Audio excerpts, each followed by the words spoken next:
Assalamualaikum warahmatullahi wabarakatuh. Berjumpa lagi dengan saya Bunda Risma. Kali ini kita akan melanjutkan pembahasan soal tryout atau simulasi UKPPG di PMM. Kali ini kita akan masuk ke nomor 31 sampai 40. Nah, buat Bapak Ibu yang baru bergabung, sebelumnya saya sudah share soal-soal pembahasan tryout ini dari nomor 1 sampai 30. Silahkan Bapak Ibu tonton terlebih dahulu. Kemudian jangan lupa klik tombol subscribe dan lonceng notifikasinya agar Bapak Ibu senantiasa mendapatkan info terupdate dari channel ini. Baik, langsung saja kita masuk ke pembahasan soal nomor 31. Untuk soal nomor 31, seorang guru memberikan pembelajaran tentang menulis teks eksposisi. Guru menyusun proses pembelajaran menggunakan diagram fishbone. Ini diagram model ikan ya, tulang ikan. Tentang alur kerja agar siswa berhasil. Salah satu kegiatan yang dilakukan adalah mengelompokkan penyebab setiap permasalahan pada penulisan teks eksposisi dengan curah pendapat. Langkah ini disebut dengan kegiatannya adalah mengelompokkan penyebab ya. Oke. A menyepakati pernyataan masalah, ini bukan, karena di sini kegiatannya adalah mengelompokkan penyebab, jadi mencari sebab-sebabnya ya. Mengidentifikasi berbagai kategori, bukan. Menemukan sebab-sebab potensial, ini ada kata kunci sebab ya, upaya untuk mencari penyebab dari persoalan ya. D menyepakati sebab yang paling mungkin, ini bisa jadi. E menyusun pertanyaan penting, nah, ini jelas bukan. Jadi yang ada indikasi kesamaan dengan kata kerja operasional di sini adalah penyebab ya. Jadi antara C dan D. Tapi di sini kalau kita mencari jawaban yang paling tepat menurut saya itu adalah yang C. Jadi menemukan sebab-sebab potensial ya. Jadi di sini kan kegiatannya kan kita nanti mengelompokkan ya penyebab saat setiap permasalahan. Jadi mengelompokkan otomatis ini adalah proses mereka menemukan sebab-sebab potensial atau sebab yang paling utama gitu.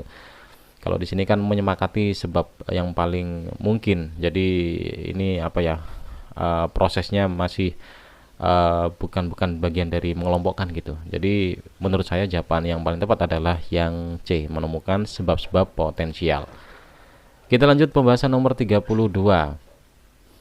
Guru Bahasa Indonesia kelas 7 memberikan pembelajaran tentang struktur teks negosiasi. Terdapat beberapa siswa yang gagal dalam memilih kata dan menyusun kalimat untuk mendeskripsikan masalah dalam teks negosiasi tersebut. Dalam laporan capaian pembelajaran, guru akan melaporkan bahwa siswa tersebut mengalami kesulitan dalam, kalau kita lihat dari opsionalnya ini rata-rata di sini berhubungan dengan struktur dari teks negosiasi ya, dalam penawaran, permintaan, persetujuan, orientasi, kemudian pemenuhan. Nah, di sini yang terjadi adalah siswanya itu gagal dalam memilih kata dan menyusun kalimat untuk mendeskripsikan. Jadi gagal mendeskripsikan ya. Jadi kita cari yang sesuai.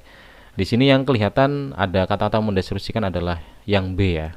Kalau yang A ini menyusun penawaran, mereka masih belum dalam tahap menyusun sebuah teks negosiasi, jadi mereka masih berupaya untuk mendeskripsikan ya. Kemudian yang C memberikan persetujuan, bukan. Mendalami orientasi, melakukan pemenuhan, juga bukan. Jadi di sini yang sesuai adalah yang B. Jadi mendeskripsikan permintaan. Jadi permintaan adalah bagian dari struktur, kemudian mendeskripsikan ini adalah bagian dari siswa yang memiliki kegagalan atau kurang mampu dalam mendeskripsikan. Jadi jawaban yang tepat adalah yang B. Kita lanjut nomor 33. Seorang guru Bahasa Indonesia menyusun laporan capaian pembelajaran yang dilengkapi dengan perkembangan belajar peserta didik disertai dokumentasi hasil karya dan hasil refleksi. Kelengkapan itu disebut, jadi ini kegiatan guru menyusun laporan capaian pembelajaran yang dilengkapi kegiatan perkembangan belajar siswa ya. Ada dokumentasi hasil karya dan refleksi. Di sini sudah kelihatan ya jawabannya ya, ini adalah proses kegiatan atau kelengkapan yang disusun dalam sebuah portofolio. Jadi kelihatan ya. Jadi portofolio itu kumpulan dokumen yang mencerminkan perkembangan belajar siswa termasuk karya, refleksi, capaian pembelajaran dan lain-lain. Kalau konferensi bukan, pameran karya juga bukan, skill bukan, produk juga bukan. Jawabannya adalah A. Kita lanjut nomor 34. Seorang pendidik mengondisikan kelas untuk berdiskusi kelompok dengan menggunakan sumber informasi berupa iklan, media visual maupun cetak. Tujuan akhir agar peserta didik dapat mendeskripsikan setiap informasi yang terdapat pada iklan tersebut. Manakah asesmen yang berbasis HOTS? Oke, asesmen berbasis HOTS berarti ini C4, C5 sampai C6 ya. Yang tepat sesuai dengan pembelajaran tersebut. Sebutkan ini masih belum HOTS ya. Apa pengertian ini masih belum HOTS? Kemudian informasi apa saja yang harus ini juga bukan HOTS. Diskusikan pengertian bukan HOTS. Diskusikan perbedaan informasi pada iklan yang ditonton. Nah, ini HOTS ya. Karena di sini mereka sudah mulai menganalisis ya. Jadi menganalisis informasi sehingga mereka harus mampu membedakan pada akhirnya. Jadi melibatkan kemampuan berpikir kritis dan analisis gitu. Jadi menyuruh siswa mendeskripsikan perbedaan informasi pada iklan, otomatis ya memerlukan teknik mereka dalam menganalisis dengan mendalam gitu. Jadi yang HOTS di sini adalah yang E. Kita lanjut nomor 35. Tujuan pembelajaran, peserta didik mampu menulis teks deskripsi sederhana dengan berlatih menjelaskan benda kesukaannya dengan baik sesuai dengan konteks dan pembaca. Jadi ini kegiatannya siswa menulis ya. Kegiatan intinya, peserta didik menyimpulkan materi dari video pembelajaran, guru memberikan apresiasi, guru dan siswa melakukan tanya jawab, guru melakukan ice breaking, guru menjelaskan kriteria penilaian menulis, pembahasan tentang objek yang akan dideskripsikan oleh siswa. Oke, di sini belum ada kegiatan yang siswa itu melakukan kegiatan menulis ya.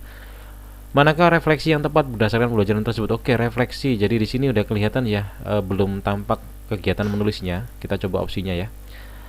Oke, yang A, pembelajaran guru di kelas melibatkan penggunaan media ajar berteknologi kekinian. Nah, tadi ada, cuman di sini bukan yang kita mau ya, harus kita sinkronkan antara inti, kegiatan inti dan tujuan pembelajaran apakah sudah terlaksana atau belum. Ini bukan.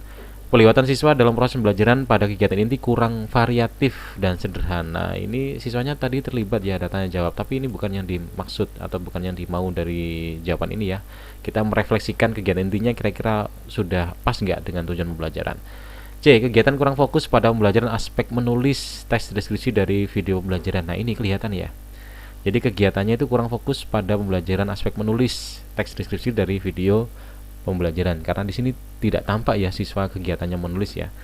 D. Pembelajaran lebih kontekstual karena lebih membahas pada objek yang akan dideskripsikan. Kegiatan inti yang dikembangkan sebaiknya menggunakan media lain. Oke. Yang sesuai dengan apa yang tertulis di sini ya adalah C ya, kegiatan kurang fokus pada pembelajaran aspek menulis teks deskripsi dari video pembelajaran.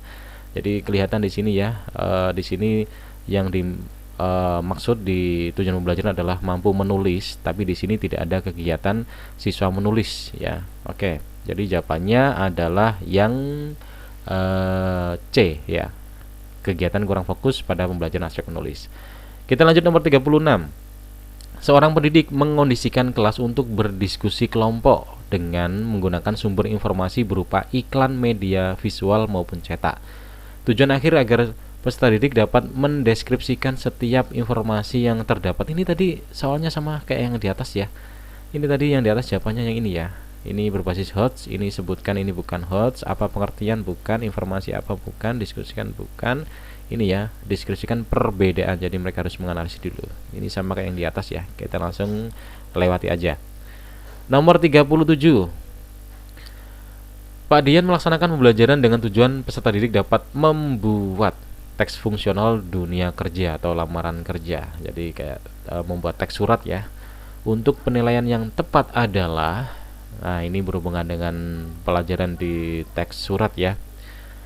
A. Kerapian unsur surat, bahasa dan ejaan bukan. Unsur surat oke, struktur surat oke, kemudian bahasa dan ejaan. Ini bahasa dan ejaan sebenarnya bisa jadi satu nih ya sebenarnya ya. Oke, saya kurang cocok ya. Kemudian struktur surat oke, ejaan, bahasa, kelengkapan oke, di sini tidak ada unsur ya. Bukan. Struktur surat, kesantunan tidak ada unsur. Unsur surat oke, jadi unsur surat itu ya seperti kayak apa? Nomor surat, kemudian lampiran, tujuan itu ya. Kalau struktur surat ini mencakup bagian membuka, isi, penutup gitu ya. Kemudian ejaan ini berkaitan dengan kepenulisannya dan kesantunan. Oke, ini dunia kerja maka penulisannya juga harus yang santun. Saya lebih cocok jawabannya adalah ini ya. Oke, jadi jawaban yang lebih tepat adalah yang E. Ini E dan B ini hampir memiliki kemiripan. Bedanya di sini hanya antara bahasa dan kesantunan ya. Tapi saya di sini lebih cocok ke E karena biasanya untuk SMA ini diarahkan membuat surat yang lebih ke arah santun gitu, apalagi di dalam dunia kerja. Nanti silakan teman-teman kalau punya jawaban yang berbeda boleh nanti bisa ditulis di kolom komentar. Kita lanjut nomor 38. Pembelajaran peserta didik membacakan teks puisi anak tentang alam dan lingkungan dalam bahasa Indonesia dengan lafal, intonasi, ekspresi yang tepat sebagai bentuk ungkapan diri. Manakah rubrik penilaian yang tepat sesuai dengan pembelajaran tersebut? Oke, di sini kita disuruh mencari rubrik ya. Sebenarnya di sini di pembelajarannya udah tampak ya. Jadi di sini mereka membacanya harus dengan lafal, intonasi, dan ekspresi. Jadi ketiga ini harus masuk ya. Ekspresi mimik oke, ada. Artikulasi atau pelafalan adalah, intonasi ada. Oke, semuanya ada, ini kelihatan A ini ya. Kita coba baca yang B. Kesesuaian dengan tema, tidak ada tema di sini. Antara bait tidak ada yang ada di sini, ini bukan. Artikulasi, pelafalan, intonasi ada, tapi ini tema ya. Di sini nggak ada ekspresi, bukan. Diksi, gaya bahasa. Oke, di sini nggak ada apa unsur intonasi ya. Di sini juga. Nah, kelihatan ya jawabannya adalah yang A ini yang sesuai dengan yang ada di sini ya. Kita lanjut nomor 39. Pak Heru melakukan pembelajaran HOTS dengan tujuan agar peserta didik mampu menyampaikan gagasan dari teks informasi. Manakah pernyataan yang tepat mengenai pembelajaran yang bersifat HOTS? Klik benar atau salah. Ini pembelajaran yang bersifat HOTS ya. Jadi ini pembelajaran dimulai dari C4, C5 sampai C6 ya. A. Pak Heru meminta peserta didik untuk mencari unsur-unsur, ini masih mengidentifikasi, belum di C4 ya, sampai C6 masih belum. Jadi ini bukan HOTS atau salah. Peserta didik diminta untuk membaca informasi dan ini juga masih belum HOTS, salah. Pak Heru meminta peserta didik untuk menganalisis ini sudah HOTS ya. Kemudian peserta didik menampilkan kemampuan mereka dalam merangkum teks informasi. Ya, merangkum ini bagian dari HOTS juga ya. Kemudian peserta didik menganalisis, oke. Jadi ini ya jawabannya adalah salah, benar. Teman-teman kalau pengen tahu KKO-nya, kata kerja operasional dalam C1 sampai C6, bisa dicari aja di Google, ada banyak ya, biar bisa paham KKO untuk yang HOTS itu apa aja gitu. Kita lanjut soal yang terakhir di pembahasan kali ini di part keempat ya. Bu Ani akan mengajarkan teks deskripsi tentang suatu objek secara tulis. Dalam melaksanakan bacaan tersebut, Bu Ani meminta peserta didik untuk memaparkan pengetahuan mereka mengenai pengertian, struktur, dan unsur kebahasaan teks deskriptif. Jadi ini pembelajaran tentang teks deskripsi ya. Rancangan penilaian proses yang dapat diambil, salah satunya adalah penilaian ranah pengetahuan. Alat penilaian yang tepat adalah bentuk tes, ini berhubungan dengan ranah pengetahuan ya.